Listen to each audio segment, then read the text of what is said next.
चतुराई और बुद्धिमानी की 3 कहानियाँ। पहली कहानी, गोनू झा की कुश्ती। एक बार मिथिला के राजदरबार में दिल्ली का एक पहलवान आया। वह 7 फुट ऊंचा, भारी, ढील ढोल वाला, मजबूत शरीर वाला पहलवान था, जिसकी बाहों की मछलियाँ देखते ही बनती थी। मिथिला नरेश कला के बहुत प्रेमी थे। पहलवान को दरबार में बड़े आदर के साथ लाया गया। महाराज ने उसका स्वागत किया। मिथिला नरेश पहलवान गर्वीली वाणी में बोला, मैं दिल्ली से आया हूँ। मेरा नाम ज्वाला सिंह है। दिल्ली में मेरे मुकाबले का कोई भी पहलवान नहीं है। मैं आसपास के राज्यों के सभी पहलवानों को कुश्ती में पछाड़ चुका हूँ और अब मिथिला आया हूँ। मैंने सुना है कि आपके राज्य में एक से बढ़कर एक मल्ल है। जरा मैं भी तो देखूं कि कोई मुझे टक्कर दे सकता है या नहीं। मल्ल ज्वाला सिंह, हमें यह जानकर खुशी तो बहुत हुई कि तुम्हें अपनी शक्ति का घमंड है, लेकिन तुम यह भूल गए कि संसार में हर कला का एक से एक बड़ा मर्मज्ञ पाया जाता है। मिथिला नरेश ने कहा। ज्वाला सिंह बोला, महाराज, द्वंद्व कला में मुझे आज तक कोई ऐसा नहीं मिला जो मुझे पराजित कर सके। मिथिला नरेश ने कहा, अवश्य ही ऐसी बात होगी, पर इसका अर्थ यह तो नहीं कि तुम कभी भी पराजित नहीं हो सकते। मुझे तो यही लगता है। फिर ठीक है, कल प्रातः अखाड़े में तुम्हारी भुजाओं की शक्ति और पैतरों का आंकलन होगा। और अगले दिन अखाड़े में ज्वाला सिंह गरज रहा था। मिथिला के कई मल्ल उसे द्वंद्व युद्ध को तैयार थे। राजा के आते ही पहली कुश्ती की शुरुआत हुई। ज्वाला सिंह वास्तव में गजब का पहलवान था। उसने क्षण भर में प्रतिद्वंदी को चित्त कर दिया और उसके बाद तो मिथिला के 4 और पहलवान उसके सामने घुटने टेक चुके थे। अब मिथिला सम्मान खतरे में था। राजा चिंतित थे। उसे दिन ज्वाला सिंह को राजा की आज्ञा से शाही मेहमान बनाकर भांति भांति का भोजन कराया गया। दूसरे दिन तो और भी गजब हुआ। मिथिला का कोई भी मल्ल ज्वाला सिंह को भिड़ने को तैयार नहीं था। अब महाराज समझ गए कि मिथिला का सम्मान कोई नहीं बचा सकेगा। उनके चेहरे पर उदासी छा गई और वह सब दरबारियों की तरफ देखने लगे। क्या मिथिला में कोई ऐसा मल्ल नहीं जो ज्वाला सिंह के दर्प को चूर चूर कर सके? क्या हमने अपने मल्लों को व्यर्थ ही घी दूध खिलाया है? इस प्रकार तो मिथिला का सम्मान नहीं बचेगा। दरबार में गोनू झा भी थे। उन्हें महाराज की उदासी देखकर अच्छा नहीं लगा। अब उन्हें कुछ सोचना होगा। महाराज, मैं ज्वाला सिंह से मल्ल युद्ध करूंगा। गोनू झा गरज कर बोले, यद्यपि यह मेरा क्षेत्र नहीं है, क्योंकि मैं बचपन में कुश्ती लड़ता था तो मुझ पर कोई जिन सवार हो जाता था। प्रतिद्वंदी के हाथ पैर टूट जाते थे। तब घर वालों ने मुझे कुश्ती करने से रोक दिया था। फिर बहुत दिनों बाद एक ज्योतिषी ने मुझे बताया कि मेरे हाथों में मान हत्या की रेखा है, जो कभी लड़ते भिड़ते मेरे हाथों होगी। इसलिए मैं द्वंद्व नहीं करता, पर आज बात मिथिला के सम्मान की है तो मैं अवश्य लड़ूंगा। ज्वाला सिंह भौचक्का सा उस कमजोर से आदमी को देख रहा था, जो इतनी गरज के साथ चुनौती स्वीकार कर रहा था। महाराज समझ गए कि गोनू झा बुद्धि का कोई प्रयोग करके उस पहलवान का गर्व चूर चूर करना चाहता है। हाँ भाई ज्वाला सिंह, गोनू झा बोले, कुश्ती के तो विद्वान हो और सैकड़ों कुश्तियां जीती भी होंगी। कुश्ती की सरगम तो जानते होगे? ज्वाला सिंह अचकचाया। सरगम? अरे सरगम नहीं जानते तुम? कैसे पहलवान हो? ज्वाला सिंह को कहना पड़ा कि हाँ मैं जानता हूँ, सब जानता हूँ। भरे दरबार में वह कैसे कह देता कि वह मल्ल होकर भी कुश्ती की सरगम नहीं जानता? होती होगी कोई ऐसी चीज, उसे क्या उठाकर दे मारेगा? तो फिर कल हमारी कुश्ती पंचम स्वर, ध्रुत लय और पटक ताल से होगी, साथ ही काल भैरव राग में होगी। गोनू झा बोले। ज्वाला सिंह ने सहमति में सिर तो हिला दिया, पर उसका दिल लरज रहा था। उसने आज तक उस तरीके से कुश्ती न लड़ी थी जिस तरीके से उसका प्रतिद्वंदी बता रहा था। वह तो एक भी नहीं जानता था। ज्वाला सिंह इसी उधेड़ बुन में था। रात्रि का भोजन करने के बाद आराम कर रहा था कि दरबारी बोला, कल तो वास्तव में मजा आ जाएगा। असली कुश्ती तो कल ही देखने को मिलेगी। गोनू झा पटक ताल में जरा कच्चे हैं, पर ध्रुत लय में उनका जवाब नहीं। आप पलक भी न झपकेंगे कि आपकी रीढ़ की हड्डी में दरार पड़ जाएगी। क्या गजब का पैतरा है उनका। ज्वाला सिंह ने होठों पर जुबान फिराई। आपने कहाँ सीखी है मल्ल विद्या? दरबारी ने दोबारा पूछा। ज्वाला सिंह ने जवाब दिया कि मैंने ये दिल्ली से सीखी है। दिल्ली में दांव पेच तो सब सिखाए जाते हैं, पर जब तक लय ताल का पता न चले तो क्या सीखा। गोनू झा तो राग काल भैरव के उस्ताद हैं, और काल भैरव तो आप खुद जानते हैं बड़े ही क्रोधिमल हैं। ज्वाला सिंह को तो कुछ सूझ ही नहीं रहा था, और उसने दरबारी से बोला कि अब मुझे आराम करने दो, प्रातः जल्दी उठना है। दरबारी हंसता हुआ वहां से चला गया। सुबह अखाड़े में गोनू झा शेर की भांति गरज रहे थे। चारों तरफ भीड़ का कोलाहल था। मिथिला नरेश अपनी गद्दी पर बैठे थे, पर दिल्ली के पहलवान ज्वाला सिंह का कहीं अता पता नहीं था। सारे मिथिला में खोजने पर भी वह कहीं नहीं मिला। महाराज समझ गए, गोनू झा को विजेता घोषित कर दिया गया और ढेरों पुरस्कार से नवाजा गया। महाराज के पूछने पर गोनू झा ने हंसते हुए बताया कि उन्होंने ज्वाला सिंह को सुर, लय और ताल की उलझन में तो डाल ही दिया था। रात को एक विश्वस्त दरबारी द्वारा उसे इतना भयभीत कर दिया गया कि उसने भाग जाने की ही योजना बनाई और उसमें ही अपनी भलाई समझी। महाराज बहुत प्रसन्न हुए और मिथिला का सम्मान बच गया था। मिथिला नरेश कला प्रिय व्यक्ति थे। अपने राज्य में कला प्रेमियों को प्रोत्साहित करने के लिए वे हमेशा प्रतियोगिताओं का आयोजन करते रहते थे। विभिन्न त्योहारों के अवसर पर राज दरबार की ओर से विभिन्न तरह के मनोरंजक कार्यक्रमों का आयोजन किया करते थे, जिसके माध्यम से कलाकारों को इतनी आमदनी हो जाती थी कि वे अपनी कला साधना में सालों भर लगे रहते थे। कलाकारों के प्रति मिथिला नरेश की सदास्यता की दूर दूर तक चर्चा हुई थी। बाहर से आने वाले कलाकारों के लिए मिथिला नरेश का दरवाजा हमेशा खुला रहता था। प्राय कलाकार किसी आवश्यकता के समय में राज दरबार जाते और मिथिला नरेश के समक्ष अपनी कला का प्रदर्शन कर उनसे कुछ न कुछ पारितोषिक प्राप्त कर लेते थे। मिथिला नरेश ने आगंतुकों के लिए एक कक्ष का निर्माण करवाया था। आने वाले कलाकारों के स्वागत और मिथिला नरेश से उनकी मुलाकात कराने के लिए एक कक्षपाल की नियुक्ति उन्होंने की थी। मिथिला नरेश ने बाहर से आए कलाकारों और मिथिला के जरूरतमंद कलाकारों से किसी भी क्षण मिलने की अपनी स्वीकृति दे रखी थी, लेकिन उन्होंने कक्षपाल को यह अधिकार भी दे रखा था कि वह जांच परख ले कि कलाकार वाकई कला साधक और जरूरतमंद हो।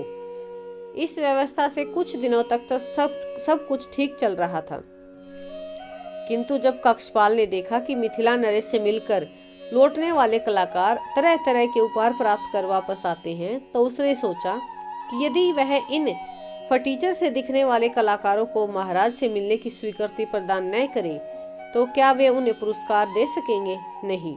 फिर उसके मन में विचार आया कि क्यों न इन आने वाले कलाकारों से सौदा किया जाए कि महाराज से मिलने वाला पुरस्कार जो भी हो उसका 25% वे कक्षपाल को प्रदान करें। और इस निर्णय पर पहुंच जाने के बाद दूसरे ही दिन से कक्षपाल कलाकारों से उनकी पुरस्कार राशि का 25% वसूलने लगा। कुछ दिन यूं ही बीते। कक्षपाल के रुतबे में फर्क आ गया। कहाँ उसे कलाकारों के स्वागत के लिए नियुक्त किया गया था और कहाँ वह कलाकारों से दबंगता से पेश आने लगा। उसके कर्तव्यों में यह बात शामिल थी कि मिथिला नरेश से मिलने की इच्छा रखने वाले कलाकारों की वह जांच परख कर ले कि वह वाकई कला साधक है या नहीं। मगर वह इस नीति वाक्य को भूलकर हर उस व्यक्ति को महाराज से मिलने की इच्छा पूरी करने लगा जो उसे 25% का भुगतान करने को तैयार हो जाता। बाद में उसका साहस और भी बढ़ गया जब कुछ लोगों ने मिथिला नरेश के दरबार में प्रवेश करने के लिए उसे अग्रिम चढ़ावा देने की पेशकश की। मिथिला नरेश ने महसूस किया कि उसके पास कलाकार के नाम पर कुछ ऐसे लोग भी आने लगे हैं जो कला के मर्मज्ञ नहीं हैं और न ही प्रतिभा के धनी। कार्तिक का महीना था, फसलें कट चुकी थी। मिथिला नरेश हर वर्ष कार्तिक उत्सव का आयोजन कराते थे। इस साल उन्होंने कार्तिक उत्सव को भव्य रूप देने का निश्चय किया। उन्होंने एक दिन गोनू झा से कहा, पंडित जी, इस वर्ष मैं कार्तिक उत्सव का भव्य आयोजन कराना चाहता हूँ। मैं चाहता हूँ कि इस आयोजन में दूसरे राज्यों के कलाकारों को भी विशेष आमंत्रण भेजूं, मगर मुझे संकोच हो रहा है क्योंकि इस वर्ष अपने राज्य के जितने भी कलाकार मुझसे मिलने और अपनी कला का प्रदर्शन करने आए, उनमें बहुत कम लोग ऐसे थे जिनमें कला के तत्व विद्यमान थे। मुझे समझ नहीं आ रहा था कि मिथिला अंचल में कला की अधोगति क्यों हो रही है। बड़े और सिद्धस्त कलाकार इस वर्ष मुझसे मिलने क्यों नहीं आए? जब गोनू झा ने मिथिला नरेश के मुंह से यह बात सुनी तो वे गंभीर हो गए। उन्हें महाराज की बात चिंता पैदा करने वाली लगी कि इस वर्ष महाराज से मिलने राज्य का कोई भी वरिष्ठ कलाकार नहीं आया। उन्होंने सोचा कि निश्चित रूप से कोई ऐसी गंभीर बात है जिससे कलाकार राज्य विमुख हो रहे हैं, अन्यथा कला को अपने राज्य में प्रोत्साहित करने वाले मिथिला नरेश से कोई वरिष्ठ कलाकार मिलने भला क्यों नहीं आएगा। गोनू झा ने मिथिला नरेश से कहा, महाराज आप कार्तिक उत्सव की तैयारियों का निर्देश जारी करें और मुझे 1 हफ्ते का समय दें। मुझे नहीं लगता कि 1 वर्ष में मिथिला में कला की अधोगति हो गई है। यदि राज दरबार में अच्छे कलाकार नहीं आ रहे तो इसका कारण कुछ और भी हो सकता है। इस हफ्ते मैं अपने ढंग से इस संबंध में जानकारी प्राप्त करूंगा और मेरा प्रयास होगा कि राज्य के कला के उत्थान के लिए आपके द्वारा किए जा रहे सद प्रयासों की राह में आ रही बाधाओं को दूर कर सकूं। मिथिला में कला और कलाकार पहले से ही है और आपकी कृपा से आज भी हैं और कल भी रहेंगे। मिथिला नरेश से विदा लेकर गोनू झा अपने ढंग से सक्रिय हो गए। मिथिला नरेश से हुई बातचीत के 3 दिन बाद ही गोनू झा दरबार में आए और उन्होंने प्रस्ताव रखा कि राज्य के हर आयु वर्ग के लिए एक मेधा परीक्षण प्रतियोगिता का आयोजन भी इस बार के कार्तिक उत्सव में होना चाहिए। कार्तिक उत्सव की चर्चा सुनते ही मिथिला नरेश ने समझ लिया कि जरूर गोनू झा को कलाकारों के राज विमुख होने का कोई सुराग मिल गया है और वे इस मेधा परीक्षण प्रतियोगिता के बहाने उनके सामने कुछ प्रकट करना चाहते हैं। फिर भी उन्होंने दरबारियों से पूछा, आप लोगों की क्या राय है? दरबारियों में ऐसे लोगों की कमी नहीं थी जो गोनू झा से जलते थे या ऐसे समय की प्रतीक्षा में रहते थे कि गोनू झा को नीचा दिखाया जा सके। ऐसे दरबारियों ने एकमत होकर मिथिला नरेश को राय दी कि कार्तिक उत्सव तो उमंग और उल्लास के लिए आयोजित होता है, जबकि मेधा परीक्षण प्रतियोगिता गंभीर प्रकृति की प्रतियोगिता है। मनोरंजन के समय गंभीर प्रतियोगिताएं रस भंग की स्थिति पैदा करेंगी, इसलिए इस तरह की प्रतियोगिता कार्तिक उत्सव में नहीं होनी चाहिए। मगर गोनू झा ने मिथिला नरेश से कहा, इस तरह की प्रतियोगिता के लिए कार्तिक उत्सव से अच्छा कोई दूसरा त्योहार हो ही नहीं सकता। नवरात्र के आगमन से ग्रामीण कार्तिक में आर्थिक समस्याओं से निश्चिंत होते हैं।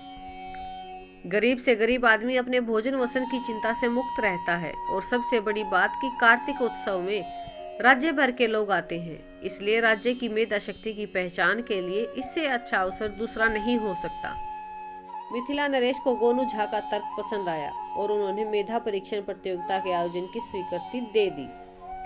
इस स्वीकृति के तुरंत बाद गोनू झा ने मिथिला नरेश के सामने इच्छा जताई, महाराज मैं भी इस मेधा परीक्षण प्रतियोगिता में भाग लेना चाहता हूँ। दरबारियों में जैसे ही गोनू झा को महाराज से यह कहते सुना कि मेधा परीक्षण प्रतियोगिता में वे भाग लेना चाहते हैं, तो उन्होंने विरोध करना शुरू कर दिया कि इस तरह की किसी भी प्रतियोगिता में राज दरबार का कोई भी व्यक्ति शामिल नहीं हो सकता। लेकिन गोनू झा ने पुनः मिथिला नरेश से कहा, महाराज मैं इस प्रतियोगिता में अपनी मेधा की वास्तविक क्षमता की पहचान के लिए भाग लेना चाहता हूँ। मुझे पारितोषिक की अभिलाषा नहीं है। उन्होंने दरबार में घोषणा की कि दरबारी यदि उन्हें इस प्रतियोगिता में शामिल होने के लिए इस शर्त पर स्वीकृति प्रदान करें कि वे कोई भी इनाम ग्रहण नहीं करेंगे तो वे उनके आभारी रहेंगे। इस पर दरबारी शांत होकर अपने आसनों पर बैठ गए। महाराज ने गोनू झा को मेधा परीक्षण प्रतियोगिता में भाग लेने की स्वीकृति दे दी। इसके 4-5 दिन बाद मिथिला का प्रसिद्ध कार्तिक उत्सव प्रारंभ हुआ। 1 पखवाड़े तक चलने वाले इस आयोजन में राज्य भर के कलाकार तो आए ही, राज्य के बाहर के भी विशेष आमंत्रित कलाकारों ने अपनी कला का प्रदर्शन किया।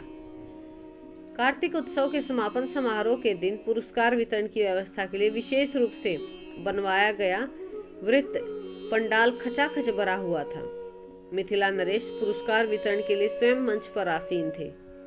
सबसे पहले मेधा परीक्षण प्रतियोगिता के परिणाम सुनाए गए। गोनू झा का प्रदर्शन सर्वश्रेष्ठ निरूपित हुआ था, लेकिन उन्होंने घोषणा कर रखी थी कि वे पुरस्कार नहीं लेंगे, इसलिए उनके बाद प्रथम, द्वितीय और तृतीय स्थान पर आए लोगों को पुरस्कार दिए गए। इस प्रकार पुरस्कार वितरण के बाद मिथिला नरेश ने अपनी ओर से गोनू झा को कुछ इनाम देने की इच्छा जाहिर की। तब गोनू झा ने कहा, यदि महाराज मुझे कुछ देना चाहते हैं तो मुझे मुंह मांगा इनाम दें। उनकी बात सुनकर पंडाल में बैठे दरबारियों में कानाफूसी होने लगी। अंततः मिथिला नरेश ने गोनू झा से पूछा, हाँ पंडित जी, आप बताएं, आपको क्या इनाम चाहिए? गोनू झा ने कहा, मुझे नंगी पीठ पर 1000 कोड़े का इनाम दे। उनकी यह मांग सुनते ही पंडाल में सन्नाटा छा गया। पंडाल में बैठे ईर्ष्यालु दरबारियों के मुंह खुले के खुले रह गए। गोनू झा की मांग इतनी अप्रत्याशित थी कि दरबारियों की समझ में नहीं आया कि आखिर गोनू झा इस तरह 1000 कोड़ों की मार क्यों खाना चाहते हैं। 5-10 कोड़े में तो आदमी बेदम हो जाता है और गोनू झा 1000 कोड़े खाएंगे। यह आत्महत्या नहीं तो और क्या है। मिथिला नरेश भी आश्चर्यचकित थे। उन्होंने गोनू झा से कुछ और मांगने को कहा, मगर गोनू झा ने कहा, महाराज, आपने मुझे मुंह मांगा इनाम देने की घोषणा की है, अब उससे मुकरे नहीं। मुझे 1000 कोड़ों का इनाम चाहिए, नंगी पीठ पर, और कुछ नहीं। आखिर में मिथिला नरेश ने गोनू झा की पीठ पर 1000 कोड़े लगाने का निर्देश दे दिया। कोड़े लेकर 2 सिपाही मंच पर आ गए। तब गोनू झा ने मिथिला नरेश से कहा, पंडाल में अगली पंक्ति में बैठे कलाकार स्वागत कक्षपाल को पहले मंच पर बुलाया जाए। मिथिला नरेश समझ चुके थे कि गोनू झा अब उनके सामने कुछ रहस्य उद्घाटन करने वाले हैं। उन्होंने कक्षपाल को मंच पर लाने का निर्देश दिया। कक्षपाल जब मंच पर लाया गया तो उसके चेहरे की हवाइयां उड़ रही थी। कार्तिक के ठंड में भी माथे पर पसीने की बूंदें दिखाई दे रही थी। वह डरा और सहमा सा दिख रहा था। गोनू झा ने कक्षपाल का हाथ फैलाकर मंच पर स्वागत करते हुए कहा, आइए कलापारखी। कलाकार स्वागत कक्ष प्रभारी कक्षपाल महोदय, बिना आपकी स्वीकृति के कोई राज्य द्वारा आयोजित प्रतियोगिता में भाग नहीं ले सकता। आपसे अनुमति मिलने के एवज में उन्हें पारितोषिक का 25% भुगतान का वादा मैं सार्वजनिक रूप से पूरा कर रहा हूँ, ताकि भविष्य में मेरे लिए भी आप राजदरबार में प्रवेश का मार्ग प्रशस्त रखें। महाराज के कान में जब गोनू झा की बातें पहुंची तब उन्होंने समझ लिया कि कक्षपाल किस तरह का धंधा चला रहा था और क्यों गोनू झा ने मेधा परीक्षण प्रतियोगिता के आयोजक में शामिल होने की अनुमति ली थी। उन्होंने गोनू झा की ओर देखा। तब गोनू झा ने कहा, महाराज, इस कक्षपाल की पीठ पर 250 कोड़े लगवाएं। इसने मेरे साथ सौदा किया था कि जो भी पारितोषिक मुझे मिलेगा उसका 25% मैं इसे दे दूंगा। ऐसा नहीं करने पर इसने चेतावनी दी थी कि फिर यह भविष्य में कभी भी नरेश से मिलने का अवसर मुझे प्रदान नहीं करेगा। पंडाल में बैठे कलाकारों ने भी खड़े होकर कक्षपाल की शिकायत शुरू कर दी। महाराज ने सभी की बातें सुनी। मंच पर ही कक्षपाल को सार्वजनिक रूप से कोड़े लगाए गए और नौकरी से बर्खास्त किए जाने की घोषणा कर दी गई। महाराज ने गोनू झा की इस बुद्धिमत्ता के लिए ढेरों इनाम दिए और कला शिरोमणि की उपाधि से विभूषित किया। कार्तिक उत्सव में भाग लेने आए कलाकारों ने मुक्त खंड से गोनू झा की प्रशंसा की और गोनू झा से ईर्ष्या रखने वाले दरबारी अपना मुंह लिए लौट गए। तीसरी कहानी। गोनू झा अभी जगे ही थे कि 4 युवक उनके घर पहुंचे और गोनू झा के दरवाजे पर दस्तक दी। गोनू झा मन ही मन भुनभुनाए, न जाने कौन आ गया इतने सवेरे सवेरे। बिस्तर से उतरकर उन्होंने दरवाजा खोला तो देखा दरवाजे पर 4 अजनबी युवक खड़े हैं। देखने से बदहवास से लग रहे युवकों पर गोनू झा ने प्रश्नसूचक दृष्टि से देखा और पूछा, क्या बात है? चारों युवकों में से एक युवक ने कहा, हमें पंडित जी से मिलना है। गोनू झा ने पूछा, पंडित जी मतलब गोनू झा? युवकों ने कहा, जी हाँ। गोनू झा ने कहा, मैं ही गोनू झा हूँ, कहिए क्या काम है? इतना सुनना था कि चारों युवक दंडवत की मुद्रा में आ गए। उनके इस अभिवादन से गोनू झा ने इतना तो अवश्य भांफ लिया कि ये युवक उनसे कोई सहायता लेने आए हैं। उन्होंने युवकों को अपने कमरे में बुला लिया और उन्हें बैठने के लिए कहकर पूछा, यदि मैं स्नान ध्यान से निवृत्त होकर आप लोगों से बातें करूं तो कोई परेशानी तो नहीं? युवकों ने कहा, जी हाँ पंडित जी, हम लोग प्रतीक्षा कर लेंगे, आप स्नान ध्यान से निवृत्त हो लें। थोड़ी देर बाद ही स्नान ध्यान से निवृत्त होकर गोनू झा ने युवकों से पूछा, बताओ भाई क्या बात है, कहाँ से आए हो और मुझसे क्या चाहते हो? युवकों ने उन्हें बताया, पंडित जी हम चारों कवि हैं। हम सबके माता पिता हम लोगों को निखट्टू समझते हैं। हम लोगों ने सुना था कि मिथिला नरेश कवियों का सम्मान करते हैं, इसलिए हम चारों ने मिलकर एक कविता बनाई और मिथिला नरेश को सुनाने के लिए दरबार में गए। महाराज ने हमें मिलने का अवसर तो दे दिया, मगर कविता सुनने के बाद हमें डांट कर भगा दिया। हम बेहद अपमानित होकर वहां से लौट आए। हम लोगों को एक दरबारी ने बताया कि आप भी कवि हैं और जैसी कविता आप करते हैं वैसी ही कविता हमने भी की है। आपकी कविता सुनकर आपको महाराज ने पुरस्कृत किया था, जबकि हमारी कविता सुनकर उन्होंने हमें भाग जाने को कहा। उसी दरबारी ने हमें बताया कि आप ही हमारी कविता का भाव समझ सकते हैं और महाराज को हमारी कविता के गूढ़ अर्थ को समझा सकते हैं। गोनू झा ने युवकों की बात ध्यान से सुनी। जब दरबारी का प्रश्न आया तो वे उत्सुक हुए कि आखिर महाराज के किस दरबारी ने उनके बारे में इन युवकों को जानकारी दी कि वे भी उनके जैसी ही कविता करते हैं। अपनी उत्सुकता शांत करने के लिए उन्होंने युवकों से पूछा, वह दरबारी कौन था? युवकों ने बताया, हमने तो उसका नाम नहीं पूछा। हाँ, वह विचित्र ढंग से पगड़ी बंधे हुए था।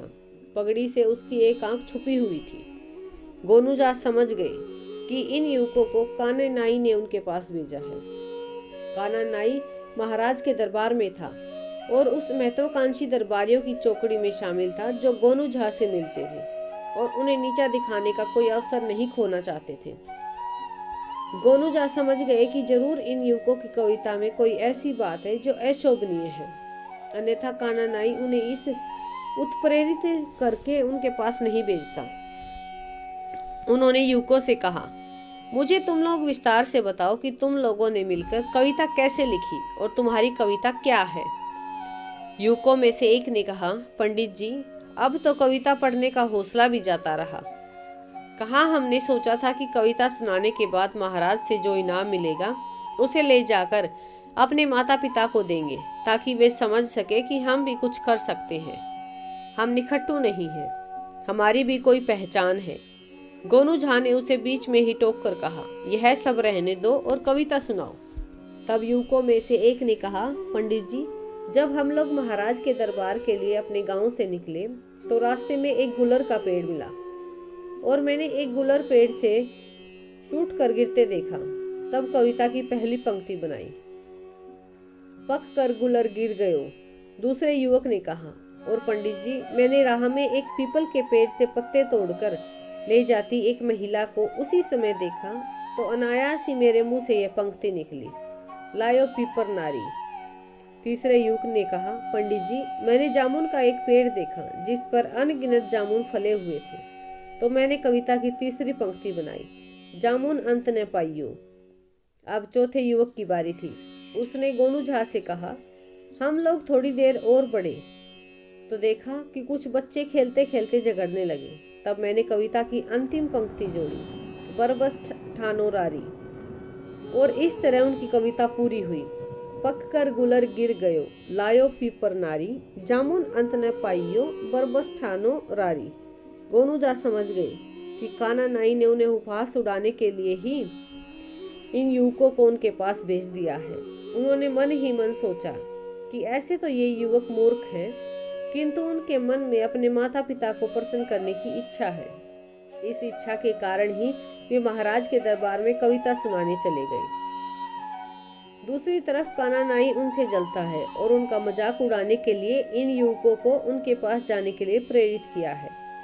उन्होंने मन में ठान लिया कि वे इन युवकों को महाराज से पुरस्कार दिलाकर ही रहेंगे।